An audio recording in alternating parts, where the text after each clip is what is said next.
রাষ্ট্রীয় সফরে বাংলাদেশে পৌঁছানোর কিছুক্ষণ পরেই ভুটানের প্রধানমন্ত্রী শেরিং তোবগে রাজধানীর উপকণ্ঠে সাভারে জাতীয় স্মৃতিসৌধে পুষ্পস্তবক অর্পণের মাধ্যমে মুক্তিযুদ্ধের শহীদদের প্রতি শ্রদ্ধা নিবেদন করেছেন।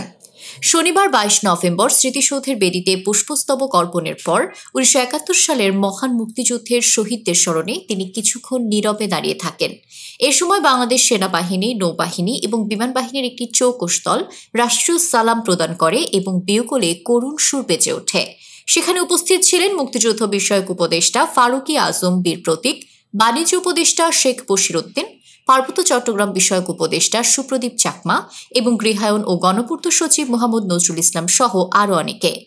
পরবর্তীতে ভুটানের প্রধানমন্ত্রী সেখানে রক্ষিত পরিদর্শন বইয়ে স্বাক্ষর করেন এবং স্মৃতিসৌধ প্রাঙ্গণে একটি বকুল ফুলের চারা রোপণ করেন। এর আগে তোবগের আগমনে তাকে উষ্ণ অভ্যর্থনা জানাতে বিমানবন্দরে লাল গালিচা সংবর্ধনা দেওয়া হয়। এদিন বিকেলে ভুটানের প্রধানমন্ত্রীর সঙ্গে বৈঠক করবেন বাংলাদেশের পররাষ্ট্র উপদেষ্টা ও বাণিজ্য উপদেষ্টা। পরে বিকেল ৩টার দিকে তিনি তেজগাঁওয়ে প্রধান উপদেষ্টার কার্যালয়ে অধ্যাপক মোহাম্মদ ডক্টর ইউনুসের সঙ্গে একান্ত বৈঠক করবেন।